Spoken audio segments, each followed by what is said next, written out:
Hello students, welcome to online companion commerce classes.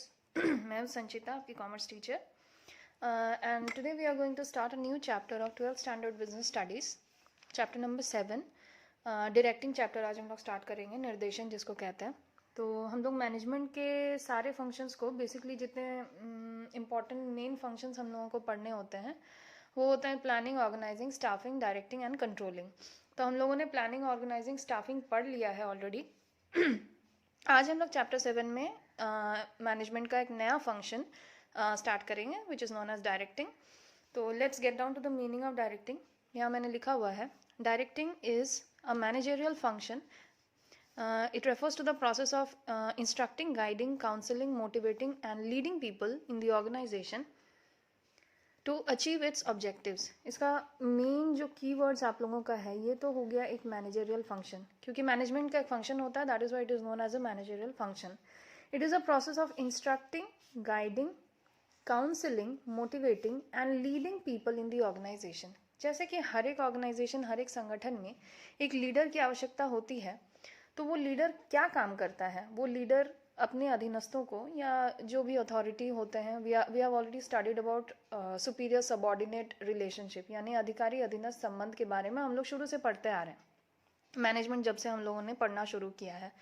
तो जो भी अधिकारी होते हैं या जो भी लीडिंग पोजीशन में होते हैं किसी ऑर्गेनाइजेशन में, उन लोगों का काम क्या होता है? वो इंस्ट्रक्ट करते हैं अपने से जो जूनियर होते हैं या अपने सबॉर्डिनेट होते हैं, उनको इंस्ट्रक्शन देते हैं, उनको गाइड करते हैं, उनको काउंसलिंग प्रोवाइड करते हैं, यानी कहीं भी कोई भी समस्या होती है तो उसकी सोल्यूशन देने में वो लोग सहायता करते हैं.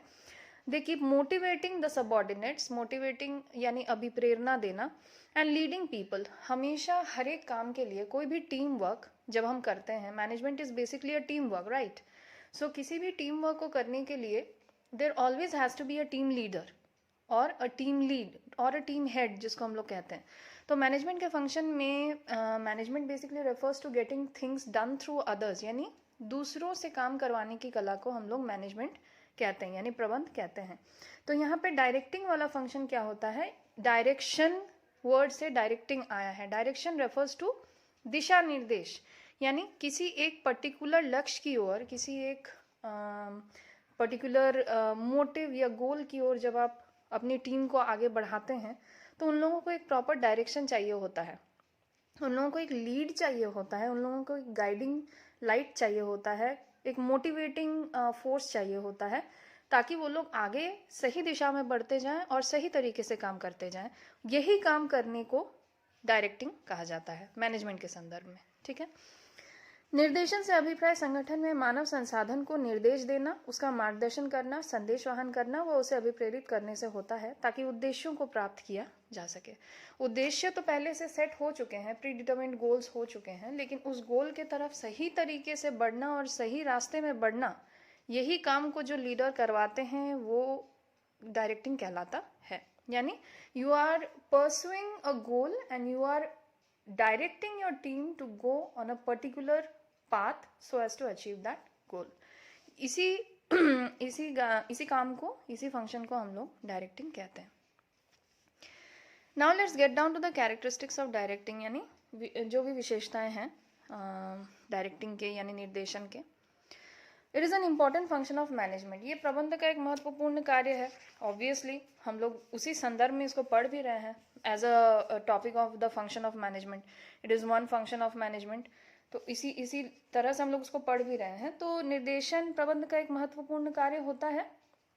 जैसे नियोजन, संगठन, नियुक्तिकरण वगैरह होने के बाद जो भी एक काम का जो एक ओवरऑल सिनेरियो होता है उसको किस तरह से करना है, किस तरह से देखना है, किस तरह से प्रॉब्लम सॉल्विंग करनी है, किस मेथड से काम को करना है, किस तरह से किस रास्ते में चलकर आगे बढ़ना है, ये एक बहुत इंपॉर्टेंट काम होता है. अगर कोई टीम लीड नहीं होता है तो फिर टीम लक्ष्य से भटक सकता है. That is why directing is an important function of management. It is needed at all levels of management. ये तो जाहिर सी बात है कि प्रबंध के हर एक स्तर में हर एक फंक्शन किया जाता है. जैसे प्लानिंग, ऑर्गेनाइजिंग वगैरह भी किया जाता है top middle lower level management में। उसी तरह से directing is also a function which is needed at all levels of management, यानी सारे स्तर में मैनेजमेंट में डायरेक्टिंग होना ज़रूरी है। हर एक स्तर में अलग अलग तरह के काम होते हैं, अलग अलग तरह के काम के लिए अलग अलग लीडर्स होते हैं, और हर एक लेवल ऑफ मैनेजमेंट में जाहिर सी बात है कि डायरेक्टिंग होना बहुत ज़रूरी है, एक दिशा निर्देश देने वाला होना ज़रूरी है। Then thirdly it is a continuous process, यानी सतत प्रक्रिया है, ये चलते रहता है। निर्देशन एक सतत प्रक्रिया है जो संगठन के संपूर्ण जीवन तक चलते रहती है। प्रबंधक को अपने अधीनस्थों को निरंतर आदेश निर्देश, मार्गदर्शन, परामर्श, परीक्षण, पर्यवेक्षण तथा अभिप्रेरण देना पड़ता है। ये वन टाइम एक्टिविटी नहीं है, आपको कंटिन्यूअस तरह से अपने टीम को मोटिवेट करते रहना है, गाइड करते रहना है, उनको इनकरेज करते रहना है और उनको सही दिशा निर्देश देते रहना है। That is why directing is a continuous function of management. Then we come to the fourth one, related to human performance, मानवीय निष्पादन से संबंधित। आप लोग एक बात ध्यान रखेंगे, जब भी मैनेजमेंट की हम लोग बात करते हैं, whenever we are talking about management, management is getting things done through others. Management का संदर्भ, मैनेजमेंट का कॉन्सेप्ट ही ये बताता है कि आप पूरे टीम को लेकर जब काम करते हैं, उनको मैनेज करते हैं, उसी प्रक्रिया को या उसी कला को मैनेजमेंट कहा जाता है। तो जाहिर सी बात है, जब ह्यूमन परफॉर्मेंस, जहाँ पे लोग इन्वॉल्व हैं, जहाँ पे मानवीय मैन पावर जहाँ पे इन्वॉल्व है, ह्यूमन फोर्स जहाँ पे इन्वॉल्व है, वहाँ पे ह्यूमन परफॉर्मेंस के इम्प्रूवमेंट के लिए ही सारे फंक्शंस किए जा रहे हैं। तो that is why it is related to human performance. तो basically all functions of management are related to human performance. मानवीय निष्पादन से ही लगभग मैनेजमेंट के सारे फंक्शंस रिलेटेड होते हैं। Then group of various elements, यानी मैनेजमेंट के वेरियस एलिमेंट्स होते हैं जिसका नाम होता है पर्यवेक्षण, अभिप्रेरण, नेतृत्व एवं संदेशवाहन। तो यहाँ पे ये सब हम लोग अलग अलग से पढ़ेंगे, तो जिसको कहते हैं supervision, motivation, leadership and communication. ये 4 टॉपिक डायरेक्शन के फंक्शन के अंदर आता है। These are called the sub functions of directing. Triple objectives होता है इसका, 13 ऑब्जेक्टिव रहता है। जैसे अधीनस्थों से कार्य कराना, प्रबंध को अधिक उत्तरदायित्व से कार्य करने के लिए अवसर प्रदान करना तथा संस्था के लक्ष्य एवं उद्देश्यों को प्राप्त करना। ये 3 उद्देश्यों को लेकर बेसिकली डायरेक्टिंग किया जाता है। Then there is flow of directing, निर्देशन का प्रवाह generally top to lower level में होता है, क्योंकि लीडरशिप जनरली टॉप लेवल में जो रहते हैं वही करते हैं और अपने सबॉर्डिनेट्स को वो लीड करते हैं, डायरेक्शन देते हैं। डायरेक्टिंग इनिशिएट्स एक्शन, जब तक कोई लीडर या टीम हेड या मैनेजर अपनी टीम को डायरेक्ट नहीं करता है या उसको दिशा निर्देश नहीं देता है, तब तक टीम काम शुरू नहीं कर पाती है और सही रास्ते में बढ़ नहीं पाती है। दैट इज़ वाई एक्शन कराने के लिए डायरेक्टिंग होना बहुत ज़रूरी है।